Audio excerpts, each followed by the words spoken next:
नमस्कार, आप देखना शुरू कर चुके हैं ज्ञान कोश। मेरा नाम है वसीम अकरम। इस समय हम लोग मौजूद हैं समाजवादी पार्टी के राष्ट्रीय महासचिव और पूर्व राज्यसभा सांसद रवि प्रकाश वर्मा जी के साथ में। उनसे हम बात करेंगे इस समय देश में जिस प्रकार के कोरोना की वजह से हालात हैं, इन सब बातों पर चर्चा करेंगे। सर, आपका बहुत बहुत स्वागत है हमारे चैनल में। धन्यवाद वसीम जी। सर, मेरा सबसे पहला सवाल, यूपी में इस टाइम जिस प्रकार के हालात हैं, हॉस्पिटल्स में बेड नहीं है, ऑक्सीजन नहीं है, शमशान में चिताएं इतनी हैं कि जलाने के लिए जगह नहीं है। अभी देख सकते हैं गंगा किनारे कितनी लाशें हैं जिनको चील कौवे कुत्ते खा रहे हैं। लेकिन जो हमारी सरकार है वो लगातार ये दावे कर रही है यूपी में हालात सामान्य हैं, ना ऑक्सीजन की कमी है, ना बेड की कमी है। इस पर आपकी क्या राय है? देखिए, हालात बहुत गंभीर हैं और आजकल के हालात के लिए सही टिप्पणी माननीय उच्च न्यायालय ने की है। उन्होंने वर्तमान स्थिति को नरसंहार का दर्जा दिया है और इस बात को मोटे तौर पर कहा जा रहा है कि अब ये सरकारें एक तरफ अपनी असफलताओं को तो छुपा ही रही थी, दूसरी तरफ ये मौतों को भी छुपा रही हैं। बिल्कुल, इसका अंदाज़ा इससे लगाया सकता है जैसे गंगा किनारे कितनी लाशें मिली। ये तो एक बार 1920 में यहाँ प्लेग फैला था। हाँ, तो उस वक्त जो लोगों ने देखा और लिखा था वो कहानियाँ दोहराई जा रही हैं। यहाँ मैं एक बात का उल्लेख कर दूँ, ये कोई भारतीय बीमारी नहीं है, ये बीमारी बाहर से हिंदुस्तान में लाई गई। मैं शब्द इस्तेमाल करना चाहता हूँ, लाई गई। और उसके बाद में इस बीमारी को इरादा बना करके पूरे देश में फैलाया गया। बात समझिए, जो बात मैं कह रहा हूँ उसके बड़े गंभीर मायने हैं। ये बीमारी विदेशों से आई थी, हवाई जहाज़ से आई थी, केवल शहरों तक थी। और जिस तरीके से उस वक्त माननीय प्रधानमंत्री जी ने लॉकडाउन लगाया था,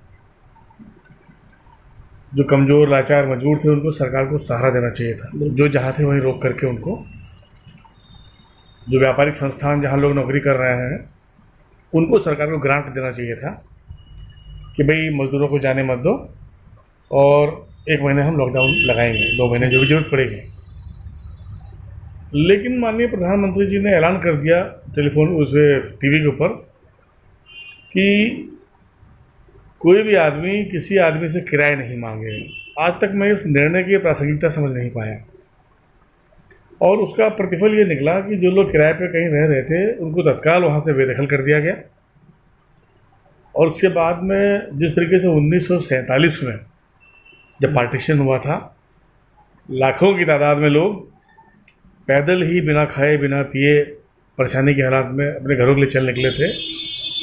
वो सीन हमारी इस पीढ़ी ने अपनी आंखों से देख लिया है और सरकार के पास कोई बंदोबस्त नहीं था, कोई व्यवस्था नहीं थी कि उन प्रवासी मज़दूरों को, कि जो कि भारतीय हैं और उसमें हिंदू भी थे, काली चमड़ी वाले हिंदू जो वैसे भी उपेक्षित रहते हैं, तो जो हासिल हुआ वो छुपा हुआ नहीं था। मेरा आपसे ये कहना है कि जो वर्तमान परिदृश्य बन रहा है, पहले चरण का जो वायरस था, ये कहा जा रहा था कि वो बुज़ुर्गों के लिए आया है। मतलब आप देखिए, सरकार ने जो वैक्सीन मंगाए थे, जो भी प्रक्रिया चालू की, ये कहा जा रहा था कि 60+ को ही लगाई जाएगी बुज़ुर्गों के लिए पहले चरण में। दूसरे चरण में जोर शोर से कहा जा रहा है कि अब जो वायरस आ रहा है, और ये वायरस जो है एक अमेरिकन वेरिएंट है और एक ब्रिटिश वेरिएंट है, इसके बारे में कहा जा रहा है, वो नौजवानों के लिए आया है। लेकिन सर, ये कहा जा रहा है कि बहुत बड़े पैमाने पर अब चूँकि नौजवानों को इम्यूनाइज किया जा रहा है और अब उन पर असर करेगा। और 3rd राउंड के लिए अभी से प्रोफेसी कर दी गई है कि वो बच्चों पर काम करेगा। इसके माने वायरस जो है वो इंजीनियर्ड है और टारगेटेड है और उसका एक निहित उद्देश्य है, निहित लक्ष्य है, वो किसी लक्ष्य के लिए काम कर रहा है। सबसे इंटरेस्टिंग बात यह है कि हिंदुस्तान का जो आयुर्वेदिक मेडिकल सिस्टम है, सरकार के विभागों ने भी क्लेम किया कि इसकी दवा हमारे पास में है। और होम्योपैथी वाले कह रहे थे कि आर्सेनिक एल्बम करके एक मेडिसिन है, अगर वो इस्तेमाल कर ली जाएगी तो उससे निजात मिलेगी।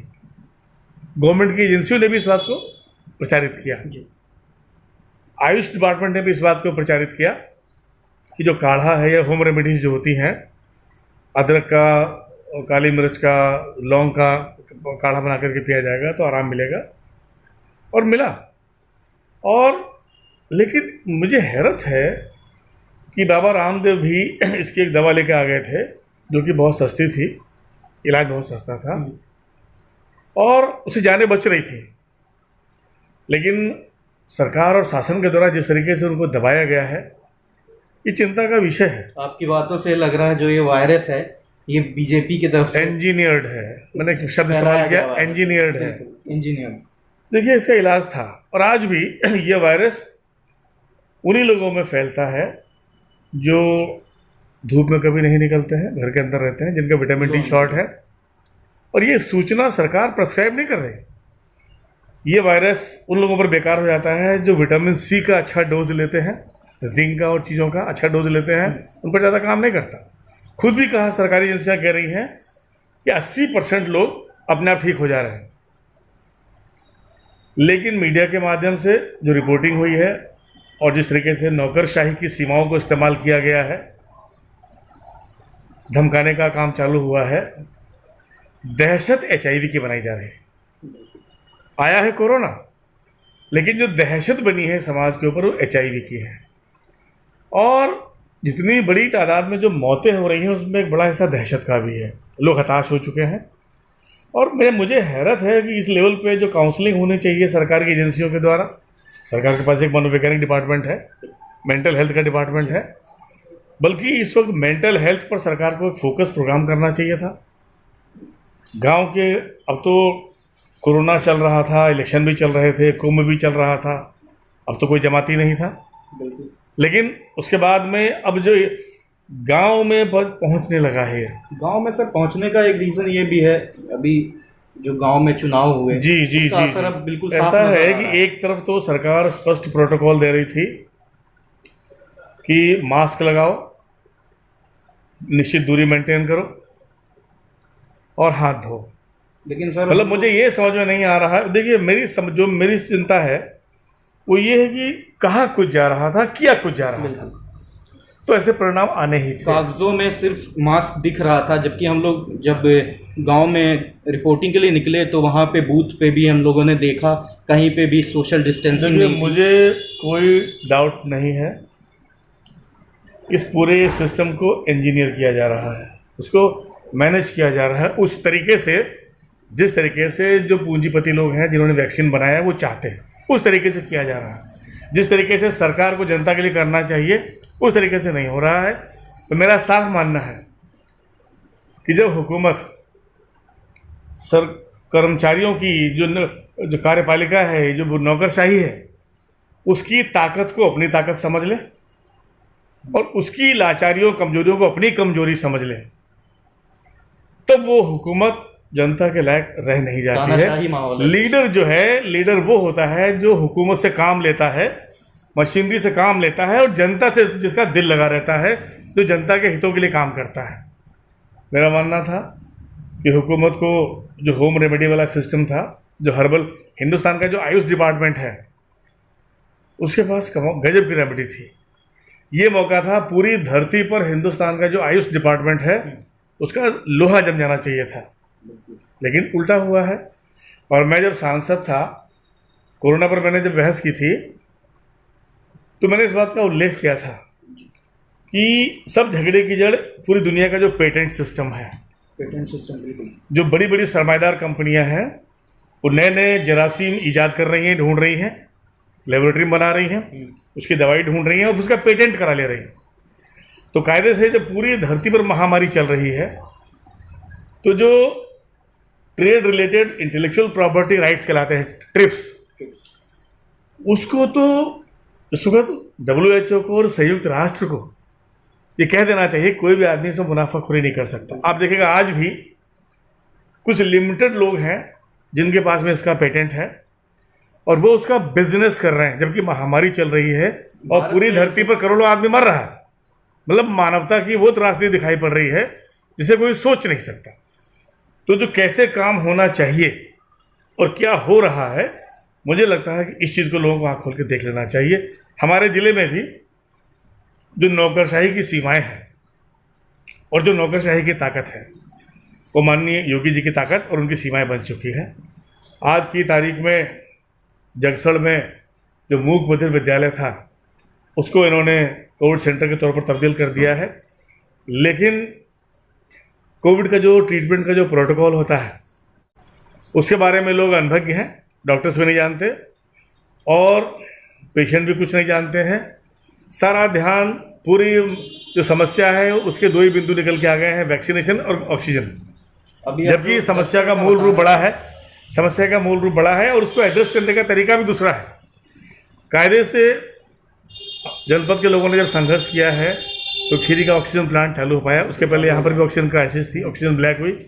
सरकार का जो काम है कालाबाजारी रोकना या जो ब्लैक मार्केटिंग रोकना या फिर जो मानवतापूर्ण कार्य है उसको आगे बढ़ाना, जिससे कि वो वेव के तौर पर चले। आज की तारीख में ना पैसा काम आ रही है ना पावर काम आ रही है, लेकिन उसके बावजूद भी लोगों के अंदर मानवता और सहानुभूति जग नहीं रही है। मुझे इस बात की बड़ी हैरत है। और कहीं ना कहीं जिस तरीके से सत्ता के द्वारा कंट्रोल किया जा रहा है पूरे सिस्टम को और एक्सपेडाइट किया जा रहा है, मुझे लगता है ये उसी का असर है। कायदे से इस वक्त तो लोगों को जनता के बीच में जाना चाहिए था, जो जनता के नुमाइंदे थे, लोकप्रिय नुमाइंदे, उनसे बात करना चाहिए था। और जो प्रोटोकॉल है, एक जिस तरीके से सरकार कह रही है कि दूरी मेंटेन करो, मास्क लगाओ और हाथ धो, उसी तरीके से कैसे सिस्टम को हम सही करें कि आने वाले हालात में हमारे पास दवाइयाँ हों, डॉक्टर्स हों, ऑक्सीजन हो और सारे इस्टेब्लिशमेंट हो। मतलब मुझे लगता है वो मिसिंग गैप है, लिंक है, जो हमको तलाशना है। और अभी कहा जा रहा है कि तीसरा जो राउंड इसका होगा बच्चों के लिए घातक होगा। मुझे हैरत है, मैं ज़िले के प्रशासन की सोच नहीं पा रहा कि वो क्या सोच रहे हैं कि ज़िले में 200 बेड का एक सुपर स्पेशलिटी हॉस्पिटल बना है, उसमें खाली फॉर्मेलिटी रह गई है हैंड ओवर करने की। वो चाइल्ड वो बच्चों के लिए हो। तो जब बच्चों पर कैजुअलिटी आएगी, ये सरकार अभी एक बार लांछन झेल चुकी है। गोरखपुर में बीमारी फैली थी तो 1000 से ज़्यादा बच्चे खाली गोरखपुर में ही मरे थे और उसको लेके बहुत पेंडेमोनियम हुआ था। तो जो सरकार इस चीज़ को भुगत चुकी है, सरकार और सरकार के जो कर्मचारी हैं, जो मशीनरी है, वो अभी तक बच्चों के लिए संवेदनशील नहीं हो पाई है। बात समझ रहे हैं? और मुझे लग रहा है कि जो थर्ड राउंड आएगा, पूरी दुनिया में इस बात की चर्चा होने लगी है, तैयारियां होने लगी हैं, लेकिन हमारे यहाँ भी कोई तैयारी नहीं हो रही है।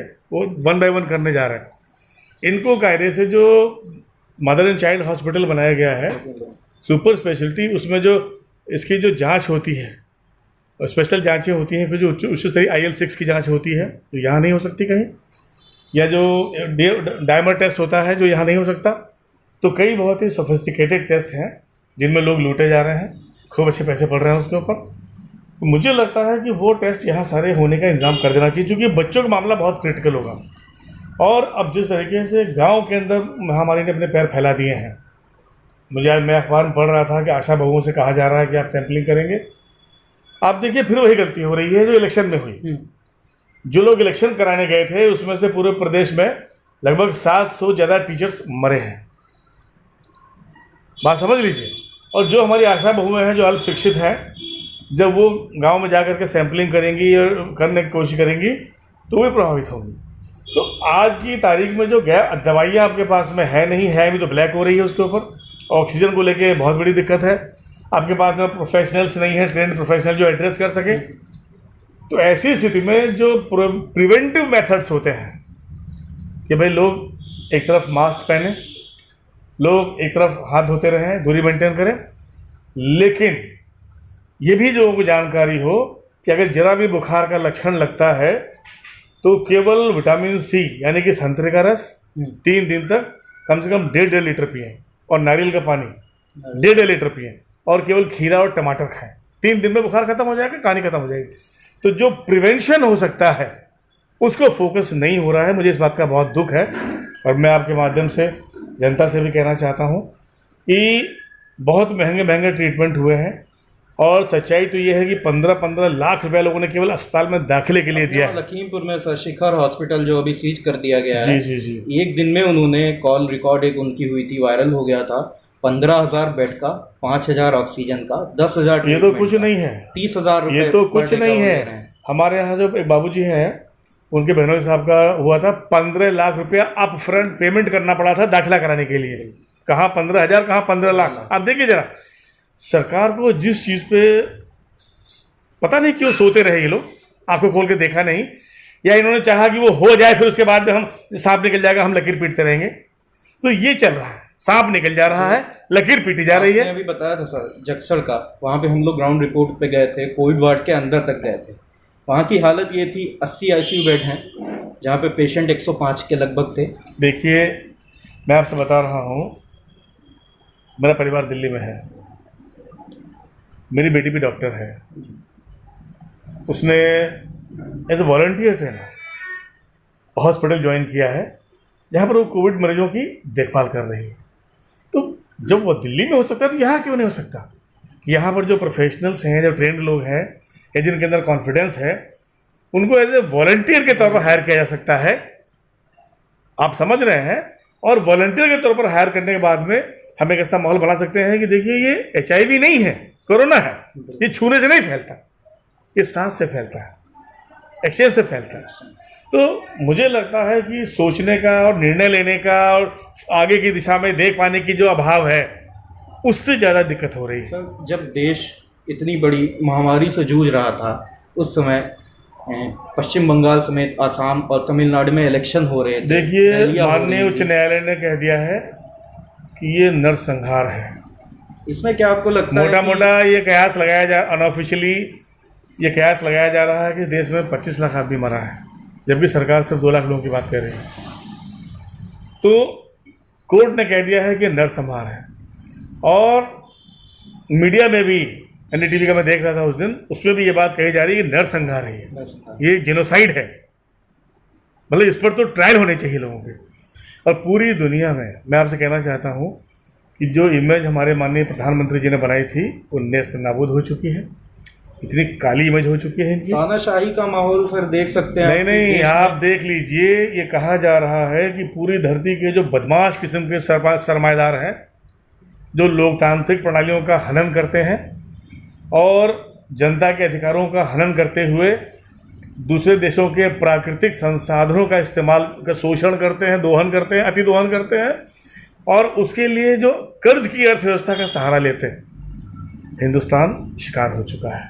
आपने सर वैक्सीन ली है? मैंने भी नहीं ली है सर।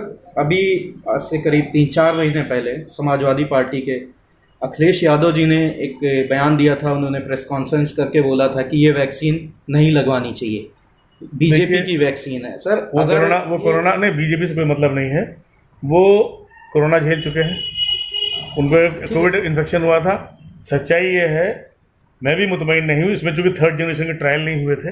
और सच्चाई तो ये जो वैक्सीन दिया जा रहा है ये ट्रायल हो रहे हैं, अब इसी डेटा के ऊपर आगे काम चले, आगे वैक्सीन बिकेगी। अखिलेश यादव जी यूपी में एक ऐसी छवि रखते हैं कि उनके फॉलोअर्स, देखिए उन्होंने जो कहा उसकी तह में कुछ और चीज़ भी है। बीमारी आई है 20 में, लेकिन जो अदर पूनावाला है, जो वैक्सीन बनाते हैं, उनका खुद का बयान था कि 16-17 में ही उनके पास में 50 मिलियन यानी 5 करोड़ से ज़्यादा वैक्सीनें बनकर तैयार हो चुकी थी, जिनका अप्रूवल नहीं हुआ था, जिनका कोई ट्रायल नहीं हुआ था। और उससे भी ज़्यादा बड़ी बात, इंटरेस्टिंग बात यह है कि इसके जो डिटेक्शन किट थे, कोविड की जांच के जो किट थे, वो बहुत पहले ही तैयार कर चुके थे। तो अब इस बात से समझ में आ जाता है ये बीजेपी की नहीं है, ये गेम पूरी धरती के बड़े सरमाएदारों का है, जो न्यू वर्ल्ड ऑर्डर, एक नई औपनिवेशिक अर्थव्यवस्था कायम करना चाहते हैं। और उनको लगता है कि धरती पर अब केवल आबादी को है 10वां हिस्सा रह जाना चाहिए। ये खेल कुछ और चल रहा है। लेकिन सर है ना, जैसे अभी मैं किसी को फॉलो करता हूँ, अगर वो ऐसी बात कहेंगे तो जनता जो है उनके इशारों पे चलने लगती है। देखिए इंटरप्रिटेशन, बहुत से ऐसे लोग उन्होंने जितनी बातें कही, अगर पूरी बातें बता दी गई होती तो दुविधा नहीं रहती। लोगों ने उसको सिलेक्ट करके पिक करके बताया। बात समझिए, जो बात मैं कह रहा हूँ कि जो बीमारी हमारे पास 2020 में आई है, उसका वैक्सीन और टेस्टिंग किट जिसका कोई अप्रूवल नहीं हुआ था, जिसके कोई ट्रायल नहीं हुए थे, वो आधार पूनावाला के पास कहाँ से आ गया था? क्या आपको इस बात की शंका नहीं होती कि असल ये महामारी नहीं है, कोई और गेम प्लान है किसी का? अगर कोर्ट कह रही है कि ये नरसंहार हो रहा है तो क्या गलत कह रही है? जो लोग जिन आप देखिए, सच्ची बात तो ये है कि लेबोरेटरी मेड वायरस है, ये तो हर आदमी जान चुका है। बात समझ रहे हैं? ऐसी बात है, ये लेबोरेटरी मेड वायरस है, इसको हर आदमी जान चुका है। लैब में और एक वायरस ये भी कहा जा रहा है कि आगे आने वाले समय में कोई लड़ाई अब बंदूक से नहीं होगी, इन्हीं से होगी, पैथोजन से होगी। ये भी कहा जा रहा है, पूरी दुनिया में कहा जा रहा है। तब हमको इस चीज़ को लेके मुतमईन हम कैसे रह सकते हैं कि जो कहा जा रहा है हम उसी को मान लें, हम अपनी जानकारी नहीं इकट्ठा करें? मैंने संसद में 2016 में इस बात का जिक्र कर दिया था, यूट्यूब पर पड़ा है मेरी स्पीच स्वास्थ्य मंत्रालय की समीक्षा के ऊपर। मैंने चेतावनी दी थी भारत सरकार को कि आने वाले समय में आपका हेल्थ बर्डन बढ़ने जा रहा है। सर देखा था मैंने, ये लेबोरेटरी मेड वायरस है और ये डिप्लोमेसी का टूल बन चुका है, ये कूटनीति का टूल बन चुका है। आपको स्वास्थ्य के क्षेत्र में अपना खर्चा बहुत बढ़ा देना चाहिए। आज 2021 चल रही है। सर सबसे बड़ी बात ये है, एक साल पहले जिस देखिए, देश ने ऐसी महामारी सुन तो देखी लीजिए, माननीय प्रधानमंत्री जी के लिए नई पार्लियामेंट बन सकती है, बिल्कुल वो बहुत जरूरी, नया आवास बन सकता है, नए जहाज आ सकते हैं, 20,000 करोड़। लेकिन हिंदुस्तान की करोड़ों की जनता को उसको स्वास्थ्य सेवाएं दिलाने के लिए इंफ्रास्ट्रक्चर नहीं बन सकता, क्योंकि सरकार के पास पैसे नहीं है। 20,000 करोड़ में दिल्ली में सिर्फ 150। मैं क्या कह रहा हूँ, चूंकि सरकार के पास पैसे नहीं है। जिस दिन माननीय प्रधानमंत्री मोदी जी ने सरकार ग्रहण की थी, उस दिन धरती के जो बड़े सरमाएदार हैं, जो बड़े पूंजीपति हैं, उनका जो बैंक है वर्ल्ड बैंक, उसका कर्जा 57 लाख करोड़ रुपए था, जिसके गुनहगार कांग्रेसी थे। बात समझिए। और आज 6 वर्षों 7 वर्षों के अंदर ही ये कर्जा पहुंच चुका है 168 लाख करोड़ रुपया। अब ये हिंदुस्तान इस कर्जे को कभी चुका नहीं सकता। तो जो बड़ी बड़ी कंपनियां हैं, जो बड़े बड़े सरमाएदार हैं धरती के, अब उनको भारत के अंदर भी ज़मीन, जंगल, पहाड़ और पानी जो कि बंधक रखा गया है इस कर्जे पर, उसे कब्जा लेना है। और इसके लिए उन्होंने भारत सरकार पर दबाव डाल के एक रक्षा समझौता कर लिया है आंतरिक सुरक्षा के लिए, और अमेरिका की सेनाएं अब हिंदुस्तान में कभी भी आ सकती है। तो ये एक लंबी प्रक्रिया है, जो चीज़ें जुड़ी हुई हैं, अलग अलग नहीं हो रही सर, एक सिस्टम में हो रहा है। आपकी पार्टी के वरिष्ठ नेता आजम खान जी का स्वास्थ्य जो है वो भी कोरोना संक्रमित हैं, उनकी स्वास्थ्य के बारे में कोई अपडेट है अभी आपके पास में? देखिए, अभी अखिलेश जी का मैसेज आया था, हम लोगों के पास सही रास्ता है, बाकी वो लोग साथी भी हमारे डाल रहे हैं जी। बताया गया है कि वो रिकवर कर रहे हैं और ये बहुत अच्छी बात है, क्योंकि मेरा मानना यह है कि राजनीतिक विरोधियों को मिटाने के लिए कोरोना बहुत ही बढ़िया टूल है। क्या मैं क्या कह रहा आजम खान जी मैं क्या कह रहा हूँ, राजनीतिक विरोधियों को मिटाने के लिए कोरोना बहुत बढ़िया टूल है, और ऐसा हुआ है। बहुत ऐसा बड़ी हुआ बात बोल रहे हैं आप ये। ऐसा हुआ है। क्या आजम खान जी को एक बीजेपी की तरफ से टारगेट किया गया है? उन पे लगातार इतने केस, उनकी पूरी फैमिली को केस उन पे हुए, अभी वो सब जेल में थे। देखिए, आजम खान जी प्रतीक हो चुके हैं। ये सरकार मुसलमानों को तो बेइज्जत कर रही है, बात समझिए, लेकिन काली चमड़ी वाले हिंदुओं को जिबह कर रही है। मुसलमान ही वो माध्यम है जिसके माध्यम से काली चमड़ी वाले हिंदुओं को बरगलाया जा सकता है। बात समझ लीजिए, काली चमड़ी वाले हिंदू जिनसे लोग नफरत करते हैं, जिनसे अपर कास्ट हिंदू नफरत करता है। मंदिर मस्जिद राजनीति के कारण ही आज जो देश और यूपी इस स्थिति में है कि ना हॉस्पिटल्स में बेड हैं। 2021 में कौन आदमी किस मजहब का है, किस जाति का है, ये अप्रासंगिक हो जाना चाहिए था, इसका कोई प्रसंग नहीं है जी। आज की तारीख में हमारे पास में धरती की सबसे बेहतरीन लोकतांत्रिक प्रणाली है, और हमारे पास एक जादू का शंख है जिसका नाम संविधान है। जब बजता है तो गरीबों के, लाचार लोगों का कल्याण करता है। सुन लीजिए, इस हुकूमत के अंडर में ये हुआ है कि हिंदुस्तान की 1% आबादी के पास में अभी लगभग 80% संसाधन निहित हो चुके हैं, कब्जे में जा चुके हैं। गिनती के 4 परिवार हैं जिनके पास इस देश की 60% से भी ज़्यादा पूंजी निहित हो चुकी है। अगर ये मंदिर का मुद्दा नहीं उठाया जाएगा, अगर हिंदू मुसलमान नहीं बनाया जाएगा, अगर बार बार पाकिस्तान नहीं किया जाएगा, तो जनता बगावत पे आ जाएगी। पूंजी पैदा होती है ग्रामीण क्षेत्रों में, ड्रिफ्ट होकर शहरों में जाती है, उसका ध्रुवीकरण हो रहा है और वो बड़े सरमाएदार के पास चली गई। तो जहाँ पर पूंजी पैदा होती है वहाँ पर पूंजी को रुकना चाहिए था। भारतीय संसद ने 97th अमेंडमेंट किया था, संविधान संशोधन किया था, जिसका प्रयोजन यही था कि जहां पूंजी पैदा हो वहीं पूंजी रुके। उसके लिए सहकारिता स्ट्रक्चर को बड़ा करना था, उसके कैडर खड़े किए जाने थे और गांव को उत्पादन की, प्रसंस्करण की, पैकेजिंग की और मार्केटिंग की हब बन जानी चाहिए थी, बननी थी।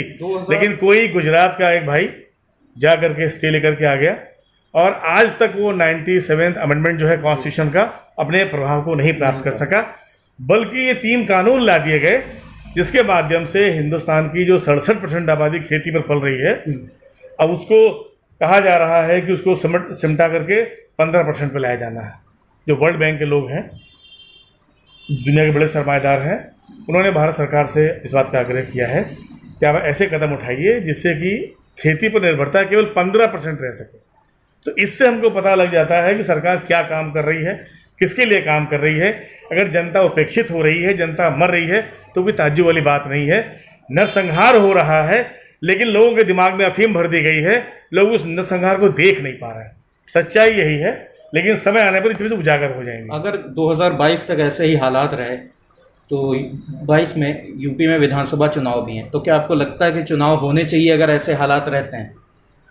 देखिए, चुनाव तो लोकतंत्र की प्रक्रिया है। चुनाव तभी टाले जाते हैं जब कोई बड़ी इमरजेंसी हो। सर, इससे बड़ी इमरजेंसी देश में क्या आप नहीं, बंगाल का देख सकते हैं? इन्होंने तो टाली नहीं, इसी से हमको लगता है कि चुनाव ये कराएंगे जरूर। एक चीज़। दूसरा, इस देश में सरकार और सत्ता जितनी महत्वपूर्ण हो चुकी थी कभी नहीं रही। जो हमारे जनप्रतिनिधि होते थे वो जनता के सेवक होते थे, उनकी सेवा करते थे, वो मालिक नहीं होते थे। और जिस तरीके से माननीय प्रधानमंत्री जी ने बयान दे दिया कि अब इस देश को बाबुओं के सहारे नहीं चलाया जा सकता, अब हिंदुस्तान के नौजवानों को निजी क्षेत्र की शीघ्र परिणाम निकाल पाने की क्षमता पर यकीन करना सीखना चाहिए। तो ये निजी क्षेत्र यहाँ अंबानी नहीं है, ना अडानी है। ग्रामीण क्षेत्रों में निजी क्षेत्र बाहुबली होते हैं। तो जो उनका दिमागी नक्शा है, अगर वो पूरा कामयाब हो गया तो फिर चुनाव की गुंजाइश कहाँ रहेगी। जो वो सोच रहे हैं, जो उनके दिमाग में चल रहा है, जो वो करना चाहते हैं, उसके बाद में हिंदुस्तान में वो लोकतंत्र को नहीं चलने देंगे। अभी ऐसे उनका मंशा। पोस्ट वायरल हो रहा था जिसमें लिखा है कि हमारे बच्चों की वैक्सीन आपने विदेश क्यों भेज दी। तो उस पर जिन लोगों ने वो पोस्टर लगाया था, 17 लोगों के खिलाफ FIR हो गई। तो देखिए, जाली में से काम, तानाशाह ऐसे काम करता है। देखिए, वो केवल इमेज पे काम कर रहा है। अभी पेट्रोल और डीजल की कीमत जब बढ़ रही थी तो एक स्टैंड अप कॉमेडियन थे जिन्होंने एक पेट्रोल पंप पे एक वीडियो बनाई थी, उनके ऊपर FIR हुई, प्लस पेट्रोल मालिक जो पेट्रोल पंप के ऑनर थे उनके ऊपर भी उनका पेट्रोल पंप सीज कर दिया। देखिए, इससे जाहिर हो रहा है ये लोग कितना कमज़ोर हैं। ये केवल इमेज पे जिंदा है, इनका ग्राउंड वर्क ख़त्म हो चुका है। बल्कि मेरा तो मानना है, मैं दावे से कह सकता हूँ कि ये जो 2-3 लोग हैं टॉप पर, 2-3 नहीं 4 लोग, 2 नेता 2 व्यापारी, इन लोगों ने सबसे पहले तो बीजेपी जो कि राजनीतिक पार्टी थी उसे ही ध्वस्त कर दिया, ख़त्म कर दिया, चकनाचूर कर दिया। वो कहीं डूले नहीं मिलते। अब जो भी लोग हैं वो निजी समर्थक हैं मोदी के, और बीजेपी के लोग नहीं। जो बीजेपी के नेता थे वो तो सब किनारे कर दिए गए, उनका तब 3-5 कर दिया गया उनको। ये कहानी है। अब 2022 में समाजवादी पार्टी के मुख्य मुद्दे क्या हैं? देखिए, चुनाव तो अभी दूर है। हम लोग अभी इस चीज़ को देख रहे हैं, लोग परेशान हैं। और हमारा मानना यह है कि जब ये देश क्राइसिस से गुजरा है, किसी बड़ी समस्या से गुजरता है, तो व्यक्तित्व और समाधान इसी में से निकल आते हैं। मुद्दे हम नहीं बनाएंगे, मुद्दे जनता बनाएगी। और जिला पंचायत के चुनाव, पंचायती के चुनाव में लोगों ने एक ट्रेलर दिखाने का प्रयास किया है। हालांकि बहुत दारू चलाई गई, बहुत मीट खिलाया गया, बहुत पैसा बांटा गया, उसके बावजूद भी लोगों ने एक रुझान स्पष्ट कर दिया है। तो हम आशावादी हैं, आशान्वित हैं कि उत्तर प्रदेश की जनता, यहाँ ज़्यादातर लोग खेती किसानी करते हैं, वो बंजर तोड़ के खेत बनाना जानते हैं, उस पर बीज बोना जानते हैं, उसकी फसल उगाना जानते हैं। अगर बीमारी लग जाए तो उसका इलाज करना जानते हैं, सूखा पड़ जाए तो पानी लगा के फसल को तैयार करना जानते हैं, फिर घर लाना भी जानते हैं। और मेरा केवल इतना आपसे कहना है कि ऐसे लोग, उनको बार बार बेवकूफ़ बनाया नहीं जा सकता। उनको सब मालूम है कौन चीज़ कैसे होती है, वो टॉलरेट कर रहे हैं, मौके का इंतज़ार कर रहे हैं, और मुझे लगता है कि उनको जवाब देना आता है। उन्होंने पहले भी कई बार किया है ऐसा। राजनीतिक पार्टियों के अलावा मुझे लगता है कि जनता की भी हमारे में बहुत कमी रही। मैं जब से देख रहा हूँ, जब से बड़ा हुआ, कि हमारे देश के बड़े मुद्दे क्या थे? अयोध्या मंदिर मस्जिद कांड, हिंदू मुस्लिम का मुद्दा। देखिए, पाकिस्तान राजनीतिक में पार्टियों ने क्या किया है, वो खाली मोदी की प्रतिक्रिया करती रही हैं। सच्चाई तो ये है, उनको एक संवाद का माध्यम खड़ा करना चाहिए था। इस देश की जनता नेताओं के साथ काम करने की आदी रही है, और जब हमारे लोकप्रिय जननायक लोग क्षेत्र में जाकर के मुद्दों पर चर्चा करते हैं, वार्ता करते हैं, तो जनता को भी बहुत ज्ञान मिलता है। आप ये गौर करेंगे, जब से मोदी का आविर्भाव हुआ है उसके बाद से जितनी भी दीगर पार्टियां हैं, उन्होंने अपने जन संवाद कम कर दिए हैं, और इसका लाभ मोदी को मिला है। इसका लाभ उनकी झूठ फैलाने वाली मशीनरी को मिला है। तो सच क्या है, ये जिस तरीके से किसान आंदोलन के मामले पर लोगों को बांटा जा रहा है नए तरीके से, जो हमारे छोटे काश्तकार हैं उनसे कहा जा रहा है तुम घबराओ मत, ये जो ट्रैक्टर वाले हैं इनका दिमाग ख़राब हो गया है, इन पर सीलिंग लगाई जाएगी और इनकी ज़मीनें निकाल के तुमको दी जाएगी। जो सरकार जिसका ट्रैक रिकॉर्ड है बहुराष्ट्रीय कंपनियों को ज़मीनें दे रही है और देना चाहती है आगे जा करके, वो हिंदुस्तान के गरीबों को बेवकूफ़ बना रही है कि आपको हम इन काश्तकारों की ज़मीनें निकाल के देंगे। अब ये एक ऐसा है जहाँ पर सही संवाद होना चाहिए। भाई, इस देश में बहुराष्ट्रीय कंपनियां आ रही हैं जिनको लाखों हेक्टेयर ज़मीनें चाहिए होंगी, और खाली वही नहीं आ रहे हैं, वो अपने साथ में अमेरिका की सेनाओं को लेकर के भी आ रहे हैं। अगर लड़ेगी तो जनता से लड़ने के लिए वो अपनी फौजें ला रहे हैं। तो ये घटनाक्रम, ये संवाद के माध्यम से लोगों के दिमाग में जाएगा। मैं तो जहाँ कहीं गया हूँ, मेरी पार्टी ने मुझे कई जगह भेजा जहाँ मैंने संवाद किया है, लोगों के एकदम से कान खुले हैं, लोगों ने इन तथ्यों को संज्ञान में लेना चालू किया है। तो मुझे आशा लगती है कि इस चीज़ का दायरा बढ़ाए जाने की ज़रूरत है। ये देखिए, लोग मरे हुए हैं, लोग परेशान हो रहे हैं। आज की तारीख में मैं उत्तर प्रदेश का हाल जानता हूँ कि किसानों को नींबू की तरह निचोड़ डालना और उससे मुनाफा कमा लेना सबसे बढ़िया कारोबार निकल के आ गया है। जिला खीरी में केवल धान की खरीद में 500 करोड़ रुपए का घपला किया गया है, जो लोगों ने 400-500 रुपये कुंटल की कुल्ची मारी है। और मेरा अनुमान ये है कि गेहूं में भी शिकार होगा। सवाल ये है कि लोग देख रहे हैं, समझ रहे हैं, वक्त आने पर रिएक्ट भी करेंगे। आपका कोई सरकार को सुझाव, जिस प्रकार के हालात अभी बने हुए हैं? जी, सरकार को स्पष्ट सुझाव है कि ग्रामीण क्षेत्रों में अब कोरोना अपने पैर पसार रहा है, तो जो आयुष के डॉक्टर्स हैं, आयुर्वेदिक डॉक्टर्स हैं, बहुत बड़ी चेन है इनके पास में, उनके साथ में लग करके, और ये जो सही जानकारी है कि शुरुआत के 5 दिनों में जब ये कोरोना गले में और मुंह में रहता है, उस वक्त आयुर्वेदिक दवाइयों के या होम रेमेडी के प्रिस्क्रिप्शंस के माध्यम से कैसे उसको न्यूट्रलाइज करें, इस बात की बड़े पैमाने पर जानकारी जनता के बीच में चली जानी चाहिए। और जो लोग ये ब्लैक कर रहे हैं, उस ब्लैक को ख़त्म करने के लिए सरकार को अपनी एजेंसी को खड़ी करनी चाहिए जहाँ से सीधे सामान मिल सके, और ये जो बिचौलिए ख़त्म हो जाए। आदमी इलाज कराने की नौबत तो तब आएगी जब लापरवाही हो जाएगी। मुझे लगता है उसको प्रिवेंटिव तरीके से सही किया जा सकता है। सर, यूपी में डिस्ट्रिक्ट खीरी में 8 विधानसभा क्षेत्र आते हैं, लेकिन जब मैं जक्सर गया, वहाँ के हालात देखे, तब मुझे लग रहा है कि अगर यूपी का रिकॉर्ड निकाला जाए, डिस्ट्रिक्ट खीरी की हालत सबसे ज़्यादा ख़राब थी। वहाँ पे पेशेंट्स के लिए जो खाना आ रहा था, उस खाने को हमने अपने कैमरे में रिकॉर्ड करा। उस खाने को जहाँ पे यूज्ड पीपीई किट रखी हुई थी, उसके पास में खाना रखा जा रहा है। एक बच्ची हमारे सामने आई थी, 12 साल की लड़की थी, उसका SpO2 सिर्फ 18 था। एम्बुलेंस में वो बच्ची 2 घंटे रही एम्बुलेंस में, वहाँ पे कोई डॉक्टर नहीं आ रहा था। हाँ, हम लोग उसके बाद में डॉक्टर्स को लेके गए, उसको एडमिट करवाया, उसके बाद भी वहाँ पे कोई डॉक्टर नहीं आ रहा था। और नेक्स्ट डे हम लोगों ने न्यूज़पेपर के माध्यम से हम लोगों को पता चला कि वो बच्ची जो थी उसकी डेथ हो गई।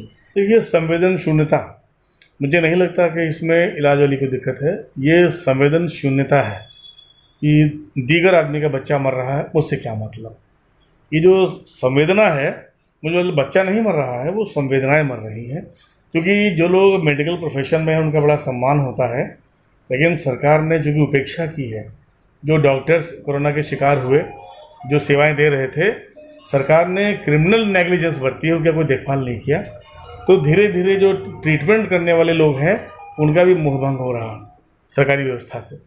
अब सवाल ये है कि प्राइवेट में डकैती पड़ रही है और जो सरकार की व्यवस्था है उसमें उदासीन लोग हैं जो एड्रेस कर रहे हैं, तो मरने का कारण तो यही बहुत बड़ा है। ये पेशेंट सब बचाए जा सकते हैं, अभी बचाए सकते हैं, लेकिन जो उसके लिए सही नज़रिया है उस पर काम करना चाहिए। पूरी धरती पर अब इंटीग्रेटेड थेरेपी चलती है, जहाँ पर यूनानी काम करता है वहाँ यूनानी लगाई जाती है, जहाँ होम्योपैथी काम करती है वहाँ होम्योपैथी लगाई जाती है, अगर सर्जरी की ज़रूरत है तो सर्जरी की जाती है। और जहाँ पर आयुर्वेदिक की जरूरत है वहाँ आयुर्वेदिक दिया जाता है। बहुत सी ऐसी बीमारियाँ हैं जिनका जो है आयुर्वेदिक में ही ट्रीटमेंट है, एलोपैथी में ट्रीटमेंट नहीं। तो इंटीग्रेटेड थेरेपी क्यों फॉलो नहीं हो रही है, और डॉक्टरों की जो लॉबी बनी हुई थी आयुष वाली और MBBS वाली, आखिर उसमें क्यों दूरियां बनी हुई हैं? आखिर सरकार का तो यही काम था। ऐसी महामारी के अंदर इनको जो जहाँ भी जो साधन मिल रहा है उसका इस्तेमाल करना चाहिए, और जो सदा शयता होती है, अच्छा भाव होता है लोगों के प्रति, करुणा होती है, दया होती है, उसके सहारे लोग सेवा करते हैं, वॉलंटियर सामने आते हैं। धंधा चल निकला है, वॉलंटियर्स नहीं आ पा रहा। बिल्कुल सर, बहुत बहुत धन्यवाद सर हमसे बात करने के लिए। Thank you. देखते रहिए हमारा चैनल ज्ञान कोश। वीडियो को लाइक कीजिए, चैनल को सब्सक्राइब कीजिए और बेल आइकन प्रेस कीजिए। ये आप लोग इसी तरह